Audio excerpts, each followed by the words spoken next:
साथियों, नमो बुद्धाय, जय भीम, जय भारत, जय संविधान। मैं हूं मूलचंद गौतम। आप देख रहे हैं डॉक्टर अंबेडकर एजुकेशन।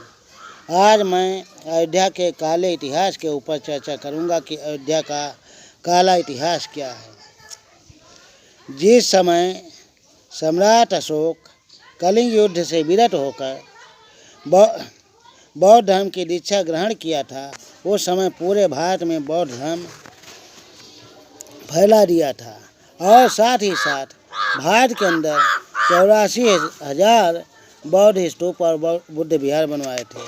सबसे ज़्यादा बुद्ध विहार और बौद्ध स्तूप मगध में बनवाए थे। इस कारण आज भी उन बुद्ध विहारों के कारण उस राज्य का नाम बिहार हो पड़ा है। सम्राट अशोक के मरने के बाद कई उत्तराधिकारी सिंहासन पर आए। सम्राट अशोक की 8वीं पीढ़ी के पोता सम्राट बृहदत्त मौर्य, जो कि 10वीं पीढ़ी का बौद्ध सम्राट थे, ये जब मगध के सिंहासन पर आए तो इनकी राजधानी पाटलिपुत्र हुआ करती थी। मौर्य सम्राटों की राजधानी हमेशा पाटलिपुत्र ही रही है। तब इन्होंने एक ब्राह्मण जो पुष्यमित्र शुंग, जो कि ब्राह्मण था, उसको सेनापति अपना नियुक्त कर दिया। उस ब्राह्मण सेनापति पुष्यमित्र शुंग ने 184 ईसा पूर्व में सम्राट बृहदत्त मौर्य की धोखे से सेना का निरीक्षण करते वक्त हत्या कर दी। अब जब सम्राट बृहदत्त मौर्य की हत्या हो गई, यह बात सुन करके जनता में आक्रोश आ गया और जनता उग्र हो गई। जनता के उग्र होने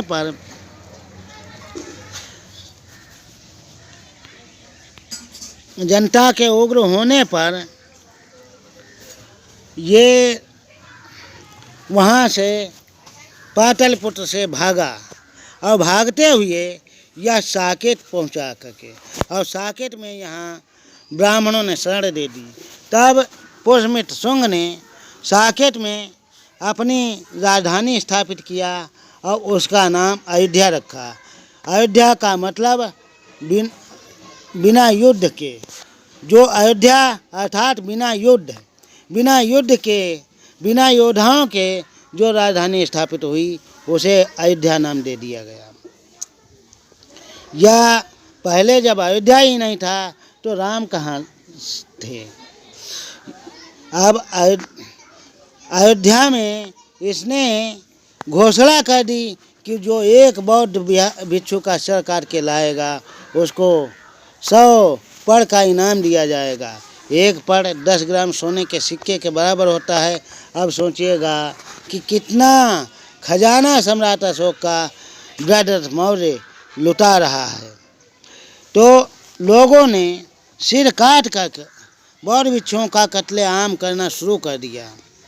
वही लोग जो कि ब्राह्मण समुदाय से थे, और इस तरीके से मौर्य वंश का पतन करके और बौद्ध भिक्षुओं के सिर कलम करवाना शुरू कर दिया।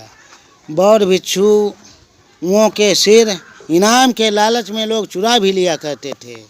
तब इसने उन सिरों को अपने पास जमा करवाना शुरू किया और उनको घाघरा नदी के किनारे रखकर तुड़वा करके घाघरा नदी में फेंकवा दिया करता था। उसी समय से उस नदी का नाम सरयुक्त अर्थात सरयू रख दिया गया, और इसी कारण ये जायफल तुड़वाते हैं। तो साथियों, सोचने लायक बात है, जब अयोध्या ही नहीं था, साकेत था। साकेत कौशल राज्य का एक शहर हुआ करता था। साकेत में सम्राट अशोक द्वारा बनवाया गया साकेत बुद्ध विहार था, जिस जगह पे आज राम मंदिर का निर्माण किया जा रहा है। ये बुद्ध विहार का साकेत बुद्ध विहार उस जगह पे है। इस बात की पुरातत्व की खुदाई से पता चलता है। और साथ ही आप लोगों को ये सोचना है कि कैसा हम लोगों के साथ में ये कहानी भ्रमित की जा रही है, तो आप इस चीज़ को सोचिएगा। और अयोध्या का यही मुख्य काला इतिहास है। इसी के साथ में मैं अपनी बारी को विराम देता हूँ। चैनल अगर जो आपको वीडियो ज्ञानवर्धक लगा हो तो चैनल को सब्सक्राइब और वीडियो को लाइक और शेयर अवश्य करें। नमो बुद्धाय। जय भीम, जय भारत, जय संविधान।